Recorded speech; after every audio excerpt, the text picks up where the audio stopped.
I'll be pulling up a little slide deck, but we'll also be walking through the product itself. And I hope for anyone who has visited the product, there's two sort of audiences here. One who maybe is coming across Speak for the first time ever and they say, wow, this product looks pretty good.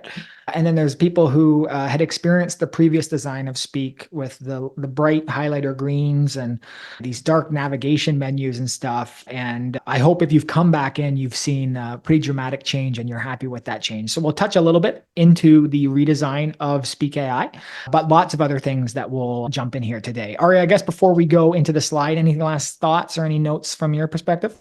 No, nothing much. The only thing I would add is that I have seen a lot of positive feedback about our redesign, and even personally, because I use the Speak every day. We are also internal users of Speak, and just one feedback that I can also provide for ourselves is that it's much more easier to navigate now throughout the whole platform, as well as it's less frustrating for my eyes to look at those bright green colors that we had on the platform before. But now it's a huge improvement. I highly advise anyone who has ever signed up for Speak to just log back in and try to see it for themselves, what we are talking about.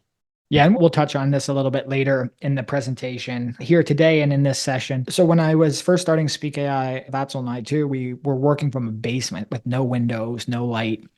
And there's a connection here, which is you don't realize that you're not getting any light. You don't realize how dark and desolate things are until you move into an office with windows and light. And I think that's a similar experience I've had with the design of Speak. Now using it in this much more minimal design form, how much more just intuitive and nice it actually feels. So I am too a user of Speak every single day.